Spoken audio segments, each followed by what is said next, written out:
क्योंकि द्वेष किससे करे? जैसे मीराबाई कहती है कि अब किसे बंदू और किसे निंदू, है हाँ। ना। बोले कि सियावर राममय सब जग जानी। अब तो हर जगह उनको भाई अपना प्रियतम ही दिखाई पड़ रहा है। तो बोले अब क्योंकि सकल सृष्टि जैसे राममयी है, तो अब मैं कैसे उनके साथ द्वेष कर सकता हूँ? प्रभु इस रूप में आए हैं मेरी परीक्षा लेने। जैसे मीराबाई को जैसे बहुत सारे कष्ट दिए गए, जैसे प्रहलाद को दिए गए, जहर पिलाया। हम जानते हैं मीराबाई के महल के सामने एक एक शेर को भी भेजा गया, पता है ये? हाँ, और सांप हम्म। भी तो भेजे थे ना सांप वो। भी भेजा गया, हाँ। शेर भूखे ऐसे नाहर शेर को भेजा गया। तो मीराबाई तब उस समय अपने गिरधर की सेवा में मगन थी। अब आरती की थाली ही सजा रही थी, और जैसे शेर भेजा गया, शेर आया उनके महल में। सब दासियां कहती है कि भाई साहब आप जल्दी से महल से आप चले जाओ, पीछे के रास्ते से शेर भेजा है, बोले राणा ने। हम्म। तो बोले कि ये तो मेरे नरसिंह भगवान इस रूप में आए हैं। जो हम्म। थाली से भगवान की आरती वो करने जा रही थी, वही थाल लेकर के वो शेर के सामने तिलक लगा के उनकी आरती करती। बोले ये नरसिंह भगवान इस रूप में आए हैं, बोले। ये परम चरम सीमा है प्रेम की। बोले हम्म। अब मैं किसे किसे वंदू और किसे निंदू, सब तो राममय है। तो वो सब में अपने प्रभु को ही देख। बोले भगवान के होते मुझे किसका डर? इतना निर्भय हो जाता है भक्त। मुझे कोई हानि नहीं पहुंचा सकता, क्योंकि सब मेरे अपने ही है। जैसे कहा ना, प्रेम जब प्रकट होता है ना, तो वो व्यापक हो जाता है, वो संकीर्ण नहीं रहता। प्रेम की जो ऊर्जा है वो बहुत जैसे सर्वव्यापक हो जाती है।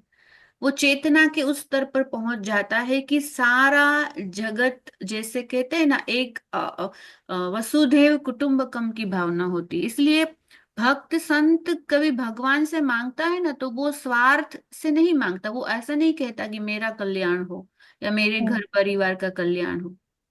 उनकी हम्म। भावना ही होती है कि लोका समस्ता सुखिनो भवन्तु। क्योंकि अब उनके लिए वो प्रेम, मतलब हृदय इतना बड़ा हो गया है इनका, कि वो सबको समाविष्ट, वो इतनी उनकी जैसे कैपेसिटी होती है कि वो सबको समाविष्ट कर सकता है। तो कोई उनकी नजर में प्रतिकूल नहीं है, कुछ स्थिति प्रतिकूल नहीं है। बोले जो भी है वही जो राम रचि राखा, बोले वही भगवान की ही लीला चल रही है। तो जैसे चलाए, उनको अब कोई शिकायत नहीं रहती। ये भक्त का लक्षण है कि उनके जीवन से शिकायत चली जाती है। शिकायत, अब वो कंप्लेन मोड में नहीं रहेगा।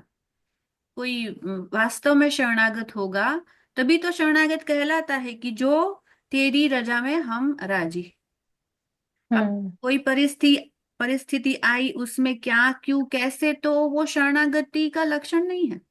शरणागति मतलब अब तो तेरे फूलों से भी प्यार और तेरे कांटों से भी प्यार। या। अब तू जैसे रखे, जहां पे रखे, कुछ भी परिस्थिति आए, क्योंकि उनका तो वो भगवान से प्रेम हो गया, वो भक्ति हृदय में, मतलब भक्ति महारानी प्रतिष्ठित हो गई। ये मतलब सुदृढ़ हो गई परिस्थिति से। अब वो कुछ ऐसा नहीं होगा कि अनुकूल होगा तो ही अब शरणागति है, भक्ति है। प्रतिकूलता है तो हट गई, विश्वास हट गया, शरणागति में कमी आ गई, ऐसा नहीं। वो स्थिर हो गई, अब भक्ति स्थिर हो गई। तो बोले कि वह सब जीवों में अपने प्रभु को, सब जीव में अपने प्रभु को, और सब पदार्थों और स्थिति में प्रभु की लीला को देख देख कर क्षण क्षण में आनंदित होता रहता है ना। प्रभु जैसे लीला करते हैं ऐसे। निज प्रभुमय देख ही जगत के ही सन करहि विरोध। निज प्रभुमय देखी और के ही सन करत विरोध। भक्त का मन सदा प्रभु प्रेम में ऐसा तल्लीन हो जाता है कि आधे क्षण भर के लिए भी अन्य किसी पदार्थ में नहीं रमता। आगे कहेंगे नारद जी ही कि एक क्षण यदि प्रभु से मन उनको कोई कारणसर अगर हटाना पड़े, तो एक क्षण का भी प्रभु का विस्मरण हो तो तद विस्मरणीय परम व्याकुल तेति। एक क्षण के लिए अगर प्रभु का विस्मरण हो जाता है तो परम व्याकुल, तद विस्मरणीय परम व्याकुल तेति, एक ऐसा सूत्र है, आगे आएगा। ऐसी ही बात कर रहे कि एक क्षण भर के लिए भी अन्य किसी पदार्थ में नहीं रमता, और ऐसी अगर स्थिति आ जाए तो वो परम व्याकुल, जैसे अभी प्राण छूट जाएंगे। गोपी को, जैसे वो अपनी आंख की पुतली है ना, ये मतलब जो पलक है ना, उनको ब्रह्मा जी को वो कोसती है हाँ। कि क्यों ये आंखों में ऐसी पलक बनाई।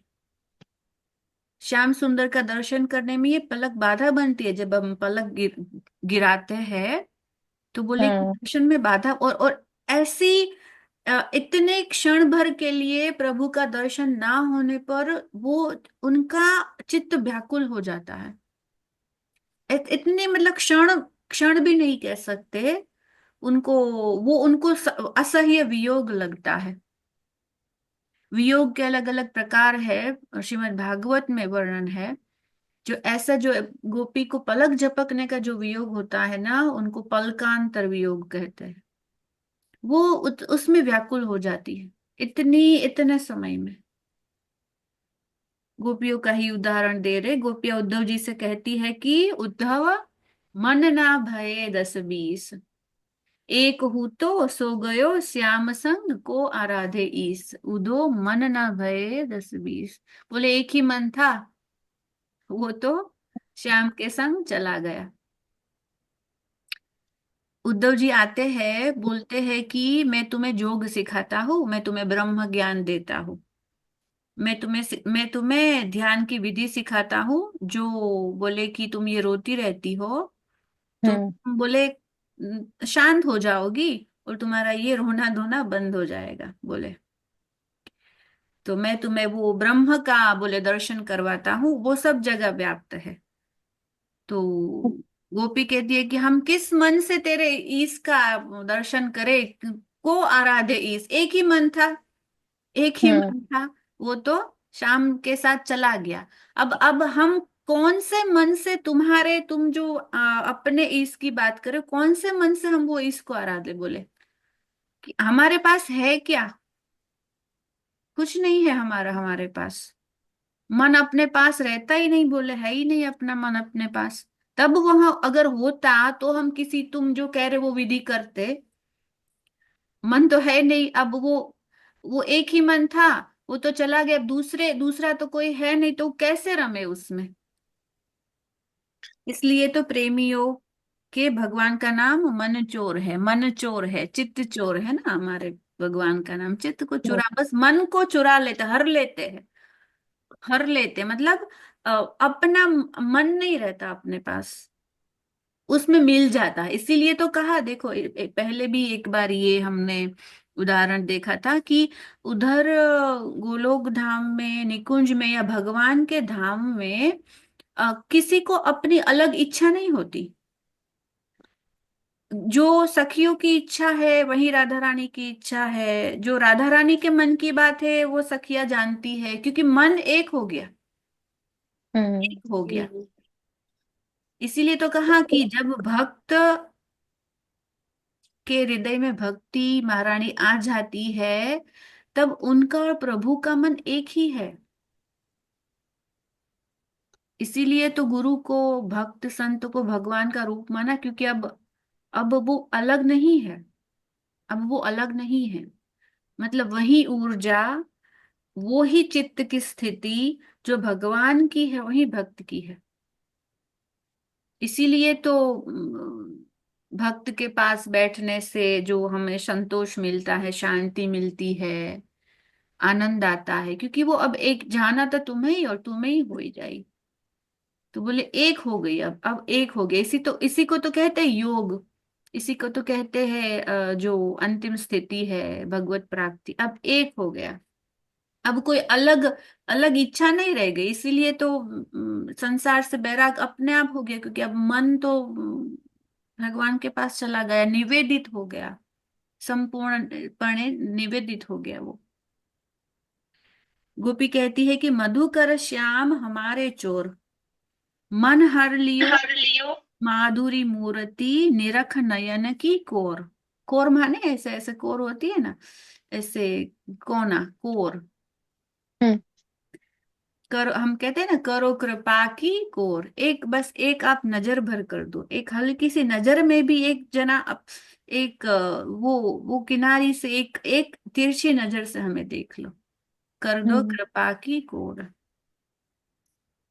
वे प्रेमी भक्त के चित्त को ऐसी चतुरी से, चातुरता से चुरा कर अपनी संपत्ति बना लेता है कि उस पर दूसरे की कभी नजर ही नहीं पड़ सकती। ये विलक्षणता है भगवान की, जिसको वो अपना बनाते हैं, जैसे कहा, उनको वो कहीं का नहीं रह जाता, फिर मतलब किसी और के लायक नहीं रह जाता, या भगवान होने भी नहीं देते। जिनके ऊपर भगवान की दृष्टि पड़ गई, वो उसी का होकर रहता है, वो चाहे तो भी इधर उधर नहीं जा सकता। अब उनकी दृष्टि पड़ गई भगवान की, उस पर दूसरे की नजर नहीं पड़ सकती। दूसरा कोई दिखे तब भी, तब ना कहीं उसमें आसक्ति या प्रीति हो, परंतु जहां मन में दूसरे की कल्पना तक को स्थान नहीं मिलता, वहां बोले किसमें कैसे आसक्ति या रति हो, कैसे हो। प्रेम में गोपी कहती, हाँ बहुत सुंदर पद है ये। जरा कल्पना कीजिए, गोपी क्या कहती है, उद्धव से कहती है, श्याम तन श्याम मन और श्याम है हमारो धन, आठों याम उदो हमें श्याम ही सो काम है। आहा, श्याम हिये श्याम जिये श्याम बिनु नाहि तिये, आंधे की सी लाकड़ी आधार श्याम नाम है। श्याम गति श्याम मति श्याम ही है प्राणपति, श्याम सुखदाई सो भलाई शोभा धाम है।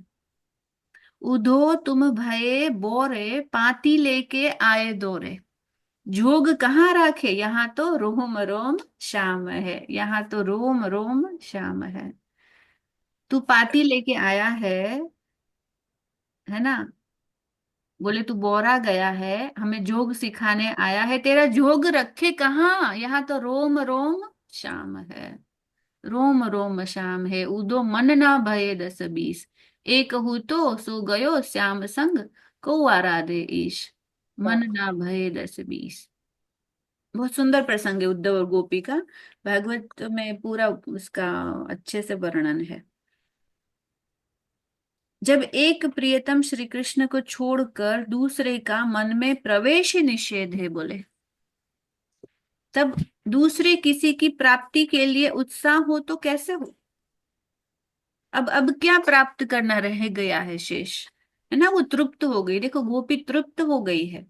इसलिए उद्धव बोले मैं कुछ देना चाहता हूं, पर बोले हम तो तृप्त है, अब हम रखे कहाँ। अब हमारे पास हम कैसे ले, तू जो देने आया है वो तू सही है, ठीक है, चलो अपनी जगह, होता होगा ऐसा ब्रह्म ज्ञान बोले, पर हम हमारे पास रखने की भी तो जगह होनी चाहिए ना, बोले यहाँ तो रोम रोम श्याम है, श्वास श्वास श्याम है।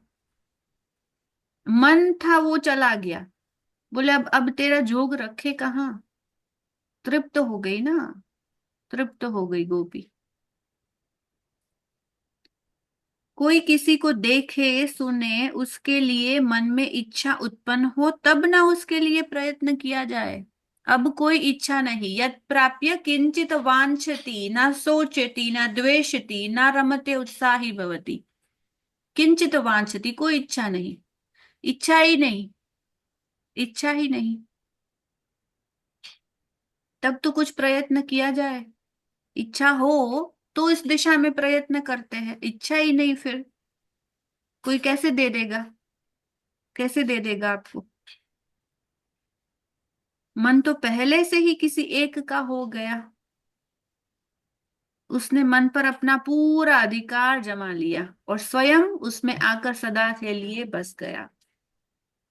देखो ये प्रभु की आप महत्ता कह लो, उनकी विलक्षणता कह लो, कि देखो भगवान जब मिलेंगे ना, तो पूरे पूरे मिलेंगे, आधे अधूरे नहीं मिलेंगे। ऐसा नहीं होगा कि अच्छा, हाँ मतलब कुछ कुछ मिल गया, कुछ कुछ भगवत प्राप्ति हो गई, नहीं। भगवान अपने को देंगे ना तो पूरा पूरा देंगे। आपका मन लेंगे तो पूरा पूरा लेंगे, आधा अधूरा नहीं चाहिए ना उनको। अच्छा लगता है कि, और ना वो ऐसा ऐसा कायदा है, भागवतिक कानून ऐसा नहीं है। भागवतिक कानून ऐसा है कि जब मन हरण होगा तो पूरा पूरा होगा, और भगवान अपने आप को देंगे ना तो पूरा पूरा देंगे, पूरा देंगे, पूरा अधिकार, पूरा अधिकार। इसीलिए भक्त और भगवान, जैसे कहा कि एक पूर्ण तादाद में होता है, आधा अधूरा नहीं होता वहां पे, अध कचरा नहीं होता। यही यही सुंदर बात है, यही सुंदर बात है। पूरा अधिकार जमा लिया और स्वयं उसमें आकर सदा के लिए बस गया। दूसरे किसी के लिए कोई गुंजाइश ही नहीं रह गई, कोई गुंजाइश नहीं। इसीलिए भक्त होता है ना, वो यहाँ रमता ही नहीं। वो उसमें मिल गया, भगवान उसमें आकर बस गए। अब किसी के लिए कोई गुंजाइश नहीं, कोई गुंजाइश नहीं। यदि कोई आता भी है तो उसे दूर से ही लौट जाना पड़ता है। संत एक उदाहरण देते हैं कि जैसे एक बोले, एक हम रास्ते से जा रहे हो, कोई जगह हो, तो कोई एक स्थान है, ठीक है। अब वो स्थान पे कोई खटखटाता है कि जैसे, भाई आपके वहां जगह है क्या कुछ रहने के लिए? हम्म। तो बोले नहीं, जगह नहीं है। तो क्या करता है, जो कोई आया है आगंतुक, वो नॉक तो करता है ना, कि अच्छा हम्म। पूछता है क्या कोई गुंजाइश है, जगह है क्या? अंदर से आवाज आती है, नहीं कोई जगह नहीं है भाई। तो क्या करता है, वो लौट जाता है। हम्म। कोई जगह नहीं है, कोई कोई जगह ही, कोई गुंजाइश ही नहीं, कोई आसक्ति ही नहीं। इसीलिए भक्त संसार में रहते हुए भी संसार से अलिप्त, जैसे कमल होता है ना, वो कीचड़ में रहता है, कीचड़ में ही खिलता है ना, लेकिन ना कीचड़ की एक बूंद ना वो पानी की एक बूंद उस पे ठहरती है। वो इतना सुंदर खिलता है कीचड़ में रहते हुए। और वही भगवान को सबसे ज्यादा वही पसंद है, प्रभु के चरणों में उनको स्थान मिलता है। तो ऐसे भक्त को ऐसे ऐसे संसार में रहता है, संसार के बीच रहता है। बाहर से कछु दिखत नाही, अंदर चमके नूर। किसी को पता नहीं लगता, अंदर चमके नूर, वो अंदर नूर चमकता है। अब किसी के लिए कोई गुंजाइश नहीं, वो हो गया उनका। भगवान आकर बस गए। आता भी है कोई तो लौट जाना पड़ता है उनको। क्या करे, जगह ही नहीं, जगह ही नहीं। रोम रोम हरि रमी रहे, रही ना तनी को ठोर। रोम रोम हरि रमी रहे। कैसी स्थिति हो वो भक्त की, रही ना तनी को ठोर। ठोर माने कोई जगह, कोई स्थान। जग। हम्म। ठोर मुझे शब्द इतना पसंद है, हम्म। बहुत ज्यादा ये शब्द मुझे पसंद है। ठौर, ठौर माने ठिकाना, विश्रांति। हम्म। जैसे एक हम कहे को भक्त को ऐसी ठौर मिल जाती है भगवान के चरणों में। एक ठौर मतलब हमेशा के लिए एक शांति विश्रांति मिल गई। ठौर इस प्रयोग, ऐसा भी प्रयोग किया जाता है। अब ठौर मिल गई, जैसे कहते हैं ना, ठिकाना मिल गया। अब ठिकाना मिल गया, जो जन्म जन्म से भटकता था, अब जाकर के ठिकाना मिल गया उनको। नेत्र बेचारे मन की अनुमति बिना किसको देखे यहाँ। जब कोई कहीं दिखता ही नहीं, तब उसको पाने के लिए उत्साह की तो बात ही नहीं रह जाती। नेत्र भी संतुष्ट हो गए भगवान का रूप दर्शन करने में और उनकी सेवा करने में, बस वो संतुष्ट हो गए। अब किसको देखे, कहा ना कि किसे नजर मिलाए तुम्हें देखने के बाद, ऐसा कुछ है। मैं गाती हुई थी पहले। बोले हम्म। अब उनसे नजर मिल गई, अब किससे नजर मिलाए। ना। हम्म। दूसरी बात यह है कि उत्साह होता है मनुष्य को किसी सुख की इच्छा से। देखो ये हमारे काम की बात है हम्म। कि क्यों हमारा मन बार बार भगवान में ना जा करके, चिंतन वहां का ना हो करके संसार का होता है। क्योंकि हमारे अंदर वो इच्छा है। इच्छा है तभी चिंतन विषयों का, संसार का हो रहा है। देखो अब कहा इच्छा ही नहीं तो फिर सवाल ही नहीं, जाए ही कैसे। अभी जाता है बार बार इधर, मतलब बहुत बहुत बहुत हमारी अभी इच्छा है ये हमारे लिए, कि मुझे यहां से यहां से यहां से सुख मिल जाएगा। क्योंकि मन मन को सुख चाहिए ना, मन को सुख ही चाहिए। अब मन को वो सुख मिला नहीं अभी, और मन तो इच्छा करेगा जब तक वो तृप्त नहीं हो जाता। तो क्या करेगा अब, संसार की इच्छा करेगा और उनके पीछे भागेगा, उनके पीछे भागेगा। ये बहुत समझने की बात है। क्यों भजन नहीं होता, निरंतर भजन क्यों नहीं होता? क्योंकि अभी अभी हमको ये सब हमारी इच्छाएं है अभी, क्योंकि मन अभी तृप्त नहीं हुआ। ये बात है। जब समस्त सुखों का खजाना ही अपने पास है, तब क्षुद्र सुख के लिए उत्साह कैसे हो? खजाना मिल गया, जैसे कल बोला ना, वो हीरे की खदान मिल गई, तो यहाँ कांच का मोल भाव कौन करेगा? वो क्षुद्र सुख के लिए कौन उत्साहित होगा? इसीलिए प्रेमोत्साह के पुतले भगवत प्रेमी पुरुषों में लौकिक कार्यों के प्रति, विषयों के प्रति कोई भी उत्साह देखा नहीं जाता। मिलता है वो प्रारब्ध के हिसाब से, सुख भी आता है। क्योंकि कहा ना, रिद्धि सिद्धियां लक्ष्मी सब उनके दरवाजे पर खड़ी सेवा कर रही है। हम्म। बहुत उनके जो संत भक्त होते हैं, उनके जीवन में भी बहुत सारी ऐसी संपत्ति हो सकती है, लेकिन बोले उसमें रमता नहीं, उनके प्रति उत्साह नहीं होता है ना। ऐसा नहीं है कि मतलब अभी अभी भी देखो, संत भक्त माने ऐसा ही नहीं कि कोई वेशधारी, ये भी समझने की बात है ना। कोई भी हो सकता है। वो भी एक जैसे हमारी तरह ऐसे व्यवसाय करता हो, गृहस्थी में हो, है ना। उनको भी जैसे कोई इतना मुनाफा मिले, उनके घर पे भी ऐसे जैसे किसी का जन्म हो, किसी का मरण हो, लेकिन इतना फर्क नहीं पड़ता। जैसे हम पार्टियां करते हैं ना, ऐसे ऐसे वाली, मतलब इन शॉर्ट मैं ऐसे एग्जांपल दे रही हूँ।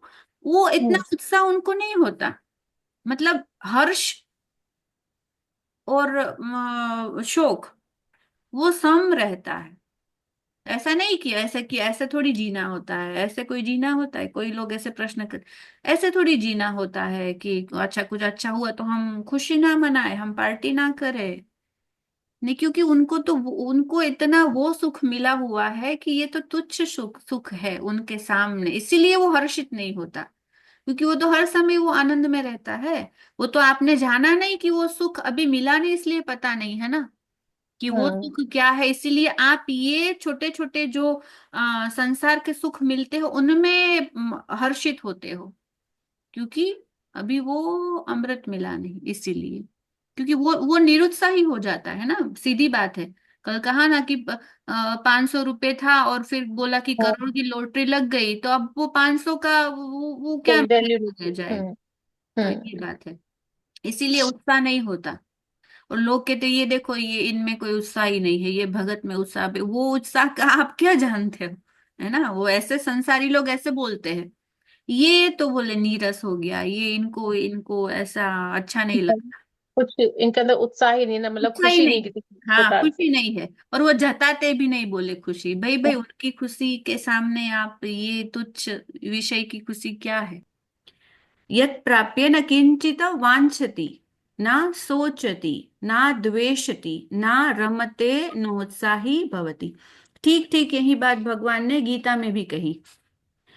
कि यो ना हर्षति ना सोचति ना हम्म कांक्षति ना द्वेषति शुभाशुभ परित्यागी भक्तिमान्य समय प्रिय। हमने 12वें अध्याय में देखी, हम्म जब हमने किया था भक्ति योग। तो हम्म बोले कि जिसके अंदर प्रेम स्वरूप भक्ति आ जाती है, उनके प्राप्त होने पर मनुष्य न किसी भी वस्तु की इच्छा करता है, ना किंचित वांछति, ना सोचती, ना उनको कोई शोक होता है, ना हर्ष होता है, ना शोक होता है, हम्म ना ही द्वेष होता है, ना द्वेषती, ना हम्म किसी वस्तु में आसक्त होता है वो जीव, और ना हम्म उसे विषयी भोगों की प्राप्ति में कोई उत्साह ही होता है। मतलब वो हम्म अब सम हो गया, जैसे हम कहा ना समता। भगवान कह रहे ऐसा जन है ना तो मुझे प्रिय है, ऐसा ऐसा ऐसा कोई जन है वो मेरा प्रिय है। शेष चर्चा आगे। आज का ये भाव ईश्वर के चरणों में समर्पित करते हुए अब सभी के हृदय में विराजमान प्रेम प्रभु को मेरा प्रणाम। सर्वे भवन्तु सुखिनः।